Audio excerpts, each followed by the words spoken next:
So for the second to last round of the 2013 Maxxis British Drift Championship, we travelled back here to Lydden Hill in Kent, where we started the season off. There's only one more round left, so all the drivers will be really pushing it. So, let's go drifting.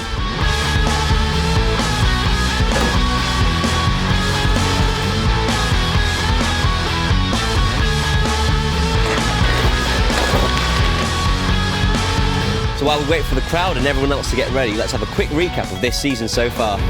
Matt Samuel showing some fantastic angle in the 300 ZX. Great initiation, and Jay White hunting him down. An error from Jay White. Jay Green taking the first spot. An early initiation from Paul Smith. Fantastic proximity. So taking the top spot is Paul Smith. Nick Statham with a fantastic entry there. Blocking Alex Law's transition. But Simon Perry losing a wheel. This could be anyone's. Brendan Stone does take the top spot. Adam Simmons goes on to take the top spot. A strain for Paul Cheshire, and 2 wheels off the circuit. Barry Hennessy over from Ireland on the number 1 spot. Shane's going to have to push it around the corner, and he backs up. Just look how close Shane Lynch is. And he is on the door of that car. Nice and tight to Huxley, great proximity. Matt Lappage from Acorn Insurance taking the first place. Back at Lydden Hill for round 4 of the British Drift Championship. We was here for round 1, so we thought we'd spice it up a bit. So we've changed the track around, introduced some new little technical features. They use the white boxes in IDC. If they're in the box, that's good, but if the further into the box they go, there's a little bit of extra points there they can score, so it's quite good because it's like refine the way we're judging them. The drivers really like it because it's a great reference for them as to where we want them to be on the track. The spectators like it because they can get a better understanding of the clipping points. And for us, the judges, it's great for us because it's a really good reference as you watch the cars go through the clipping points. It's an obvious line now, you know, where we've always sort of had a clipping zone or a point. It's basically now got it to the fact that if your wheels are in this the painted box, that's the line.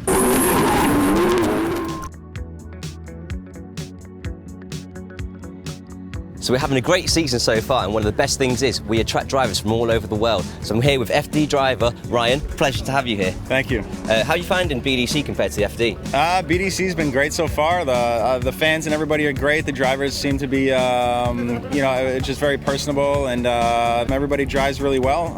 The track here at Lydden Hill is a blast. There's a lot of elevation change to it, and the last turn is really a little technical, so it just proves to be a good tandem track as well. And what do you reckon the main differences are between BDC and FD? I think the cars here are a little bit, maybe 3 or 4 years behind what we have had in the past, and I think that's also a transition of rulebook changes and everything else. And you're driving the Jap Speed Lexus this weekend. How are you finding it? It's different to your normal car? Yeah, I mean, the biggest thing is it's right-hand drive, which is brand new to me. I've only driven the opposite controls car right-hand drive, and a friend's car that was right-hand drive once or twice. We were going through some challenges yesterday where I only got 2 laps of practice and basically 2 qualifying laps, but we made it into the show, so I'm just going to try to do the best I can today.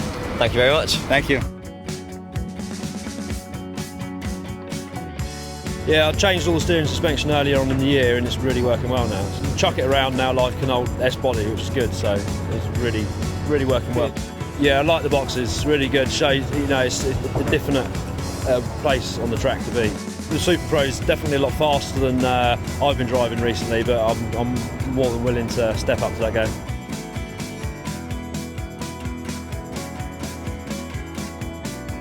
It's now supercharged, E46 M3 engine, doing about 460 horsepower.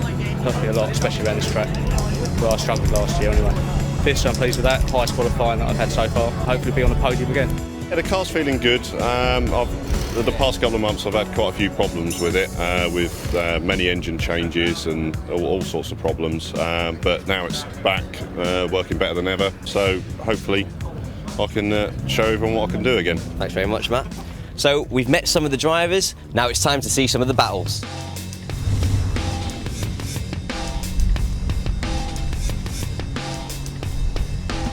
So we're straight into our semi-pro class battles, and first up we're going to see Chris Hawker versus Robin Jakes. So Malk sets them off from the start line. Chris Hawker will be the lead car in the white S14, followed by Robin Jakes in his S13 as they head down to the final corner. A few errors from both drivers. Not the best driving we've seen today, but certainly putting in a run. So the guys switch it around. Robin Jakes now will be the lead car. We saw him make a few mistakes in the first run. So into the first corner, through that clipping point, and Robin Jakes is running really wide there. And Chris Hawker collides with Robin Jakes as they fire it through into that hairpin corner. Chris Hawker now has moved into that lead position. However, not the greatest run, but Robin Jakes with 2 wheels off track can only mean one thing: Chris Hawker will go through. So let's just take another look at that collision. As you can see, Chris Hawker giving Robin Jakes just a little bit of a nudge. So our next semi-final saw Matt Samuel in the Carlin Few 300ZX going up against the winner of the battle that we just saw, Chris Hawker. Unfortunately, braking the car as he went through that hairpin corner meant that Matt Samuel made it through into the final, and unfortunately we weren't able to see a 3rd and 4th place battle, and Michael Janks in the BMW put in a run to please the crowd and take the 3rd spot. So we're straight into our final now. It is Marcin Mucha in the Toyota Supra against Matt Samuel. Matt Samuel came first here at round 1, and he's looking to try and continue that, but a big error from Matt Samuel there as he tried to take a little bit of avoiding action from Marcin. Obviously Matt coming in a little bit hot and just allowing Marcin to pull away now down the hill. How on earth he can see through that smoke though, I do not know. As Marcin crosses the finish line, Matt trails behind there with a big gap. So we're straight into our second run as the guys pass our start line marshal. Matt Samuel, the lead car in the Carlin for U300ZX, going up against Marcin Mucha. And Matt making a massive error there, practically coming to a standstill, and Marcin had no choice but to take avoiding action. However, both drivers have initiated that drift and are drifting down the hill, smoking out the Lydden Hill crowd here, but giving enough for the judges to determine the decision and find a winner. And that winner is Marcin Mucha, who takes the win with 30 points. Matt Samuel scores 24 points in second, and Michael Janks with 21 points takes the 3rd spot. So going into the final round, which will be held at Knockhill, Marcin Mucha leads the championship with 76 points. Matt Samuel follows 14 points behind, and Luke Woodham using those 3 points to rise up the table. How's the car driving at the moment? Amazing, so every whole setup is perfect. No problems so far? No problems. So. And you're looking forward to round 6 at Knockhill? Oh yeah, it's our track, my track, so I love it, Knockhill. So first up, we're going to see Richard Grindrod in the BMW E36 going up against Chris Hawkins in his 180SX. Chris rubs the clipping point and knocks off the bumper and nudges Richard as he goes into that first corner, spinning him around. He's going to get penalised for that by the judges. Both drivers okay though, and they're going to make their way back round to the start line as they initiate their drift once again, just to put on a performance for the crowd. That judge run will be aboard. Here you can see a replay as Chris Hawkins just nudges the rear quarter of Richard there, and Richard spinning round, not being able to do anything about it. So it's going to come down to this second run. Chris Hawkins is flat out into that first corner, but Richard's not going to give him any room, and he's going to pull it tight now as he takes a tighter line through that clipping point. Both drivers now going to head down the hill as Chris opens the smoke screen. Richard's going to try and follow through that smoke as he just rides the curb through that final corner, and Richard Grindrod goes through. So next battle is Paul Cheshire in the Falcon G35 chasing the little Volvo of Dan Famagia into that first corner, and you can see Paul Cheshire rubbing Dan there as he goes round that first bend into that hairpin. This is the close proximity that we always like to see in the British Drift Championship. But Dan's using the power in that V8 Volvo to try and pull away, believe it or not, from the 700 horsepower Falcon G35. Impressive run from Dan. So we're into the second run. Paul is going to be the lead car and Dan the chase car. Paul using that extra power to gain an advantage into the first corner, but running wide. Dan's closing the gap by taking that tight line that the judges have asked for. So the drivers head down the hill and into that final corner. Paul Cheshire will have the advantage with that lead, and I suspect go through into the semi-final. So next up we are into our third and fourth place battle of Nathan Chivers and Matt Tilliard.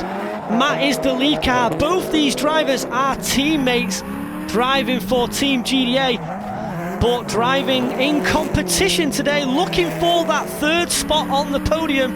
One of these drivers will take that position.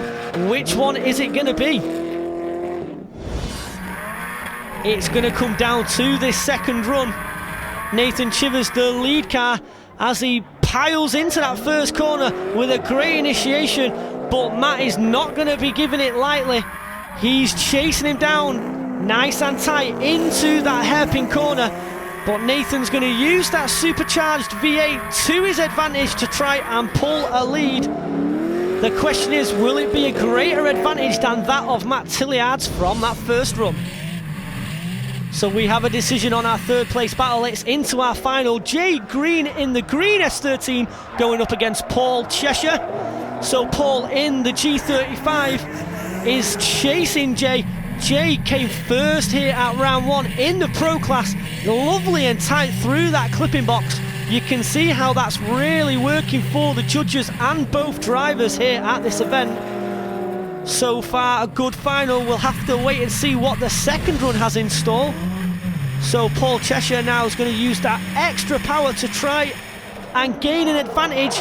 This final could go to anyone, but Jay Green running wide, almost colliding with Paul Cheshire, and Paul's just turning on the smoke now as he heads down the hill and into that final corner where the crowd will be applauding as Paul Cheshire nails it through that final corner. Who will take the win?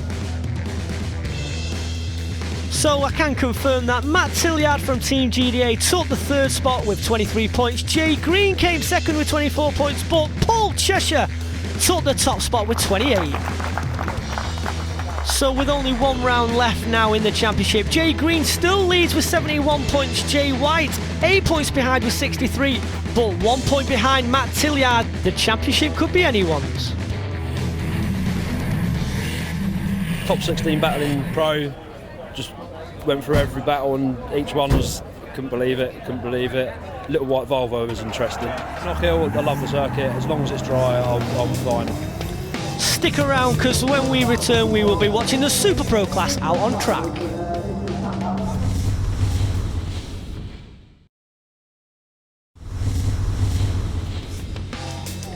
Welcome back to the Maxxis British Drift Championship here at Lydden Hill, Kent. We're going to be underway with our Super Pro class.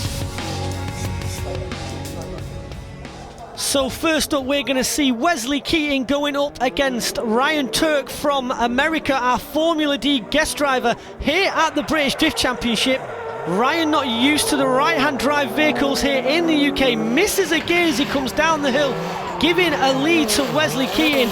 Wesley Keating is going to make sure he uses that to his advantage as he pulls a great big gap through that final corner and across the finish line.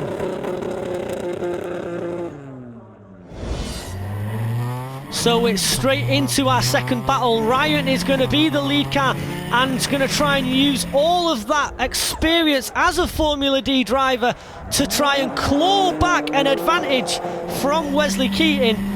Ryan using all of the power from that 2JZ powered Lexus IS200 to try and extend the gap, but Wesley Keating is all over him in that final corner, putting in a fantastic run. It looks like Wesley will be going through. So next up is Simon Perry in the Team Lasser tyres, going up against Paul Cheshire, who we saw earlier.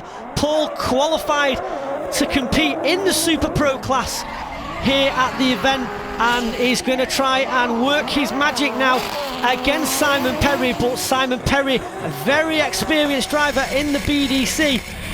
Can Paul Cheshire make it work? Simon pulls a little bit of a gap there from Paul, but it's all going to come down to the second run. And the second run is going to be Paul leading, and Simon will chase him into the first corner. Paul with a good and early initiation. Nice and tight through that clipping point. Good transition as Paul takes the line that the judges asked for, and Simon straightens there. He's going to be penalised by the judges for that. Paul Cheshire will use that to his advantage and go through into the Grade 8. Next up is going to be David Waterworth versus Wayne Keeber, the V10 Viper-powered S15 versus the 1JZ of Wayne Keeber's Toyota Sora. As they go through that first corner, David leads, but Wayne is close behind. However, slowing through that hairpin where David is using the power of that V10 Viper to pull a good gap on Wayne Keeber. The judges will have seen that, and I'm sure David will get the advantage on the first run. Straight into the second run. David Waterworth much closer to Wayne Keeber into the initiation, into that first corner. As he's tucking in tight, Wayne running a little bit wide, but David not leaving any room for transition, and they've collided. Wayne Keeber has collided with David Waterworth.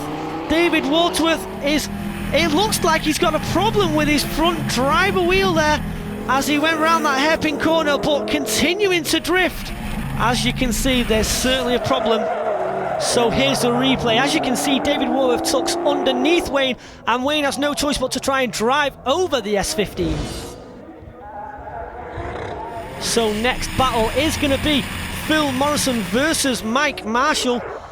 This is for a place in the final. Phil Morrison in the Driftworks R32 going up against Mike Marshall in the E36 Touring powered by a 2JZ engine. Mike Marshall having put some great runs in here, but Phil Morrison is extending that lead with good angle and good speed as he went down that hill. I'm guessing he'll have the advantage. So Phil Morrison now becomes the chase car. Mike Marshall in the E36 flicks it in there, but Phil Morrison is going to tuck in just on the rear quarter. Great angle as Mike Marshall puts up the smoke screen. Phil's going to stay nice and close so that he can see exactly where he is going, and all he needs to do is keep it planted to try and take a place in the final. So Phil took that place in the final, and it's Wayne Keeber versus Mike Marshall for the third spot on the podium.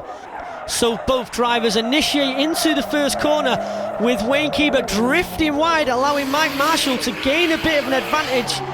And as he goes through the hairpin, just look at the smoke screen that Mike Marshall's putting up, causing a problem for Wayne Keeber, who collides with the wall just before going around that final corner. Well done to Wayne for keeping it on the circuit.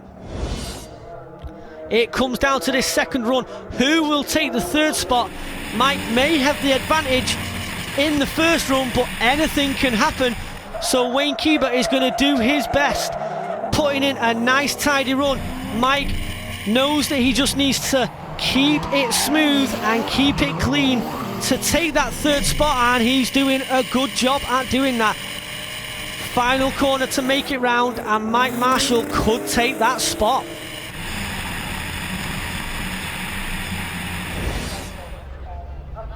So we've come down to our final, ladies and gentlemen, the one that we've waited for. Mark Looney versus Phil Morrison, two veterans of the UK British drift scene. Phil Morrison in the Driftworks R32, the lead car with a great initiation, but Mark Looney in the Lucas Oil Supra is going to be all over him as he goes through into the hairpin. Good line, good angle, good speed from these drivers. Smooth driving. Phil Morrison though putting in maybe a little bit of a better run there from Mark Looney, but we'll have to wait and see. Into the second run now. Matt Looney, the lead car. Phil Morrison is going to flick it in behind him. Matt Looney gaining a little bit of a lead, but Phil is closing that gap. Just look at the smoke from those tyres on that Lucas Oil Supra. How Phil can see where he's going, I do not know. But it's looking a good run for Phil Morrison here, and I think that he might have just stolen the win there. We'll have to wait and see what the judges say. And Phil Morrison did indeed take the win, scoring 29 points here at Lydden Hill. Matt Looney a close second, and Mike Marshall in third place. So that means that the championship standings going into the final round at Knockhill Circuit. Matt Looney with 70 points, Mike Marshall in second place, 2 points behind, and Phil Morrison in third. Yesterday we spent most of the day with the car up on the trailer, taking the gearbox out of it. We had a massive clutch failure in it. We ended up hammering the clutch plate back together, bodging it all back together and putting it back in on a hope and a prayer. And we're quite surprised when we qualified third. And then today, just everything's gone our way for once. This season so far has been pretty bad for us. We've had lots of issues with the gearbox, with clutches and stuff. Those last 4 runs that we did, the clutch was slipping all the way through, so I'm just really stoked to be here, to be honest with you.